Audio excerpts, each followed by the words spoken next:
Good evening and thank you for joining us for this 13 Plus FastCast. I'm Mary Coleman. We begin tonight with late breaking news. Dan, you were actually out on scene tonight. Big police presence on Cortero and I-10. Yeah, if you're on the northwest side and anywhere along Interstate 10, there was a massive police chase involved. The video I just shot from the scene, that's the wrecked car. That's the suspect car. Now, what the officers on the scene kept this chase has started in Phoenix. There's a suspect who's been cuffed. He was captured. Wrecked his car right in front of him. But the gap in the scene is he's coming to Phoenix. He came to an in Miranda between the Cortero and Pine Road exits. He crashed through the barbed wire fence, went across the front of the truck, and crashed into that main businesses. Now, we've all reached out to Phoenix PD. We're trying to get some more information on the suspect, why he was running. Absolutely. Thank you very much, Dan, for heading on out there. And switching gears now back to your news. Many people convicted of crimes often have trouble making a fresh start because of their criminal records that don't go away even after they've served their sentences. Yeah, now Pima County workers are helping those people put their records behind them. 13 News reporter Andres Rendon explains how. Here in downtown Tucson, Pima County Public Defense Services hosts a free clinic every month, and this month, employees are helping people get their criminal records sealed for a better future. After completing all requirements of a sentence, including paying fines and fees, an individual can file a petition to get their records sealed, but not everyone is eligible. Violent or sexual offenses will not be sealed, and even if a record is sealed, they will still count as a prior conviction. The biggest benefit for folks, however, is getting better opportunities for work. It can still be used against them by law enforcement. It still counts as a prior conviction for those purposes, but it does give them the opportunity to have their offense not be visible to the public when they're looking for jobs and things like that. Sealing a record helps with more than just finding a job. A person doesn't have to disclose their conviction on other applications such as housing or for a loan, but there are some restrictions one must follow depending on the context of the record. And sealing records in Arizona is still rather new, with legislation just implemented at the end of last year. But the records must be under control of a criminal justice entity like law enforcement agencies or the courts. This is a brand new thing. It's not like years ago we were telling people, and by the way, you can get your record sealed, if you paid off all your fines and fees and complete your sentence. We didn't know that this legislation was going to come into effect and this was going to be an available option until recently. Despite the sudden move to allow people to petition to have their case sealed, the public defense team has already helped hundreds of people in the last few months get a chance at a new chapter in life. These are one of the great days of being a criminal defense attorney, is that you get to really try to help people. And, the worst case scenario is if they come in and they can't get their record sealed, they're no worse off today than they were, yesterday. Public Defense Services hosts a free clinic every single month, so if you missed this one, be sure to look out for the next one in a few short weeks. Reporting near Stone and Pennington, Andres Rendon, 13 News. And Tucson police have given the all clear after a lockdown at Flowing Wells High School this afternoon. They say they got a report of a man on campus with a weapon. Police say they were there in less than 5 minutes and they searched the school. Yeah, parents are able to pick up their children nearby at Walter Douglas Elementary. Police say they have no reports of anybody getting hurt and no indication of a shooting. And as Donald Trump and his co-defendants begin turning themselves in at the Fulton County Jail ahead of Friday's deadline, there are concerns for the security of local court and law enforcement officials amid reports of them receiving threats. Brian Todd has that story. The surrender of former President Trump and his 18 co-defendants, creating an atmosphere of fear and concern this week in Fulton County, Georgia. A source telling CNN employees with the Fulton County Sheriff's Office are being threatened. Threats even made against their homes because of the role they play operating the Fulton County Jail, where Trump will surrender this week. I think what we're seeing in Fulton County right now is a really troubling development on some of the concerns we've had around security issues surrounding Donald Trump's 3 prior first appearances in criminal court. Other Fulton County officials have received threats of violence as well, including District Attorney Fani Willis, who's bringing the charges against Trump in Georgia. A source recently telling CNN Willis has been given additional security protection near her residence. Willis has shared with officials messages she's received of a sexualized and racist nature. I've probably been called the N-word more times in the last 2.5 years than most 100 people combined. Willis has said that security concerns have been escalated by Trump's rhetoric. Trump, in denying wrongdoing in Georgia, has called Willis racist, a quote, lunatic Marxist, and has accused her of having an affair with a gang member. The attacks are baseless, they are completely false, but they're very effective in appealing to his most diehard supporters, people who are really energized and attracted to what he says.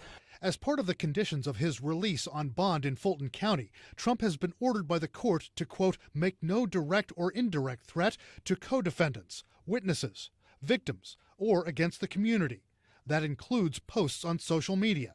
What if Trump violates that order? And if he were to violate that, then he could theoretically see himself behind bars. But there are threats targeting Trump as well. Court filings say a woman in Illinois has been charged with threatening to kill Trump and his youngest son, Barron, to shoot them, quote, straight in the face. Federal Judge Esther Salas, whose son was shot and killed at the door of their home in 2020, worries about the overall climate of fear. I'm also concerned about the language that is being used by our leaders, both on the right and left. When we question the justice system, when we start to, perpetuate false narratives about judges being in cahoots with conspiracies. Now to a story trending on our website, KOLD.com. A man is dead after a head-on crash where Pima County Sheriff's Department says the other driver may have been impaired. PCSD says the crash happened last night about 8 o'clock on North Trico Road, south of West Silverbell Road. Deputies say 76-year-old Terrell Smith was driving a Hyundai Sonata and suffered extensive head injuries. He was later pronounced dead at the hospital. Yeah, and PCSD says 60-year-old Carl A. Munsden was driving a Dodge Ram pickup and suffered minor injuries. Investigators say he was driving south on North Trico and crossed the center of the road into the northbound lane and collided with Terrell. PCSD says Munsden showed signs of impairment. We'll keep you updated on what comes out of that story. Life in prison. That's the sentence an Ohio judge handed down on Monday to a 19-year-old found guilty of murder after intentionally crashing her car into a brick wall last year. Brian Caswell has the details. 19-year-old Mackenzie Sharilla fought for composure during her sentencing as the prosecution, defense, and victims' families gave their final remarks. Sharilla was found guilty of murder for killing her boyfriend, 20-year-old Dominic Russo, and friend 19-year-old Davion Flanagan in a car wreck last July. The families of Russo and Flanagan are still left in pieces. Dom and Davion were robbed of their futures, their hopes, and their dreams. Mackenzie showed no mercy on Dominic, nor did she on Davion. Only God at this time can have mercy on her soul. Cuyahoga County Common Pleas Judge Margaret Russo said she believes the murders were purposeful and intentional. Evidence showed Sharilla did not brake when hitting a building at 100 miles per hour in Strongsville. But even if Mackenzie intended to also die in this crash, that is irrelevant. A failed suicide attempt is not a defense to murder. Many loved ones of the victims who spoke Monday pleaded before the judge to give Sharilla the highest possible sentence. I am devastated by the loss of Davion. The world lost a truly special man. Prosecutors even showed video clips of Sharilla months after the accident, going to college parties and concerts, saying she has no remorse for her actions. Shortly after being released from the hospital, the police were provided additional videos of the defendant from her wheelchair as she attended a concert. Sharilla's mother went before the court, expressed condolences to the impacted families, but also added that she encouraged her daughter to go to those events. She just needed a second of fun from losing her whole world. Okay, I'm asking you for leniency because this was a tragic accident that she does not remember. Sharilla spoke herself, apologizing for the pain she's caused. I'm just so sorry. I'm heartbroken. I love Dom and Davion. We were all friends and Dom was my soulmate. I wish I could take all your pain away. And I'm so sorry. Despite good behavior letters from the juvenile corrections facility presented by the defense, Sharilla was sentenced to 2 concurrent life sentences in prison. After she serves 15 years, she will be eligible for parole. I understand that the pain in this room wants me to impose the harshest sentence. But I don't believe that would be the appropriate sentence, because I do believe that Mackenzie will not be out in 15 years. In Cleveland, Bryn Caswell, News 5.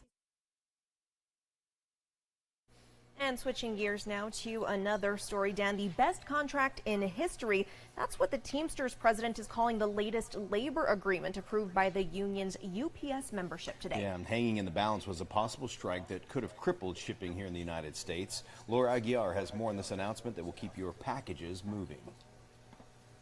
Strike averted for now. The Teamsters say a majority of their UPS union members voted to accept the company's latest 5-year contract. Teamsters leadership and the company initially avoided an August 1st strike with a tentative labor deal that both sides called a win. Still, it was up to the union's rank and file to lock it in at the ballot box. Inside the new contract, pay raises for both full and part-time employees, cost of living raises, and the elimination of a 2-tiered pay system between new and existing hires.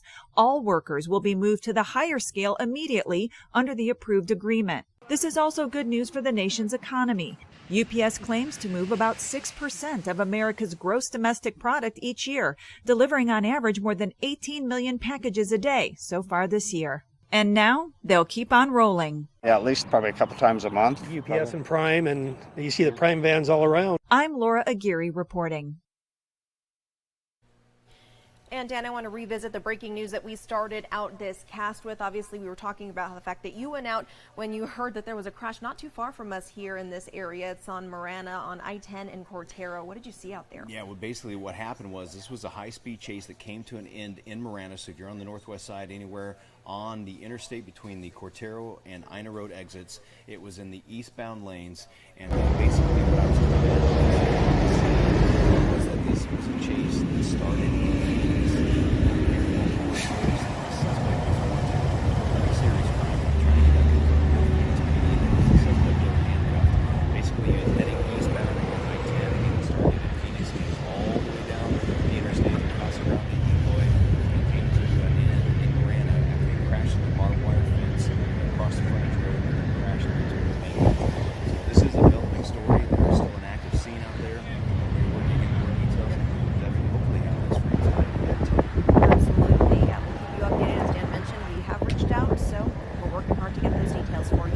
Have a great evening.